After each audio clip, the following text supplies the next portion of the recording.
Kaleshwaram project అవకతవకలపై justice PC Ghosh, commission మాజీ CM KCR, మాజీ మంత్రులు హరీష్ రావు, ఈటెల రాజేంద్రలకు నోటీసులు జారీ చేసింది. కేసీఆర్ జూన్ 5న విచారణకు హాజరు కావాలంటూ ఆదేశించింది. ప్రభుత్వం కమిషన్ గడువును మరో 2 నెలలు పొడిగించింది. ఇప్పటి వరకు 109 మంది అధికారులు, నిపుణులు, కాంట్రాక్టు సంస్థల ప్రతినిధులను కమిషన్ విచారించింది. కేసీఆర్ వివరణ తీసుకునేందుకు కమిషన్ సిద్ధమైంది.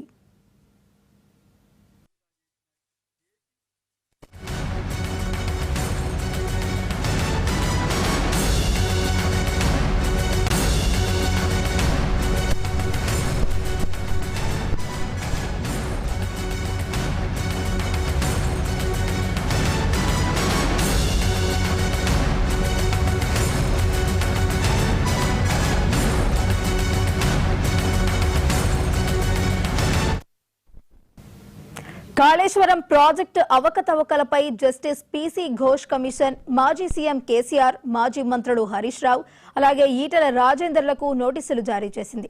కేసీఆర్ జూన్ 5న విచారణకు హాజరు కావాలంటూ ఆదేశించింది. ప్రభుత్వం కమిషన్ గడువును మరో 2 నెలలు పొడిగించింది. ఇప్పటి వరకు 109 మంది అధికారులు, నిపుణులు, కాంట్రాక్టు సంస్థల ప్రతినిధులకు కమిషన్ విచారించింది. కేసీఆర్ వివరణ తీసుకునేందుకు కమిషన్ సిద్ధమైంది.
కాళేశ్వరం ప్రాజెక్టు అవకతవకలపై జస్టిస్ పీసీ ఘోష్ కమిషన్ మాజీ సీఎం కేసీఆర్, అలాగే మాజీ మంత్రులు హరీష్ రావు, ఈటెల రాజేందర్లకైతే నోటీసులు జారీ చేయడం జరిగింది. ఇక ఇదే అంశానికి సంబంధించి మరింత సమాచారాన్ని మా స్పెషల్ కరెస్పాండెంట్ శ్రీకాంత్ లైవ్ లో అందించడానికి సిద్ధంగా ఉన్నారు. శ్రీకాంత్, చెప్పండి.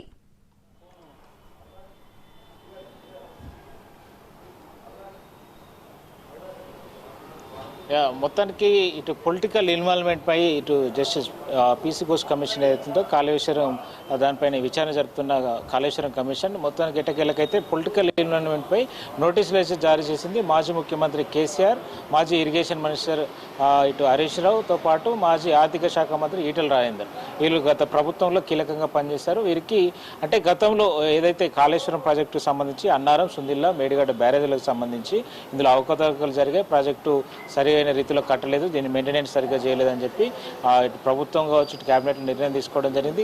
ఇటు ప్రజల నుంచి కావచ్చు పలు విజ్ఞప్తులు కూడా వచ్చిన నేపథ్యంలో దీనిపై ఎంక్వైరీ వేశారు. గతంలో మేడిగడ్డకు సంబంధించి, బ్యారేజ్కి సంబంధించి కుంగుబాటు గురైందో దానికి సంబంధించి కూడా విజిలెన్స్ రిపోర్ట్ ఇచ్చింది. తర్వాత ఎన్డీఎస్ఏకు సిఫారసు చేశారు. ఎన్డీఎస్ఏ సుదీర్ఘంగా దీనిపై రిపోర్టు తయారు చేసింది, దీనిపైన విచారణ చేసింది. అయితే దీనికి సంబంధించి ఇప్పటి వరకు కమిషను పలు దఫాలుగా విచారణ జరిపింది. గత సంవత్సరం 2024 మార్చి 14న ఈ కమిటీ ఏదైతే కమిషన్ అయితే ఏర్పాటు చేస్తూ ప్రభుత్వం ఉత్తర్వులు జారీ చేసింది. తర్వాత 100 రోజుల లోపు రిపోర్ట్ ఇవ్వాలని చెప్పి అప్పుడు ప్రభుత్వం పేర్కొంది. అయితే దీనికి సంబంధించి పూర్తి స్థాయిలో సమగ్ర విచారణ జరపాలి కాబట్టి మరింత సమయం కావాలని జస్టిస్ పీసీ ఘోష్ ప్రభుత్వాన్ని సమయం కోరారు.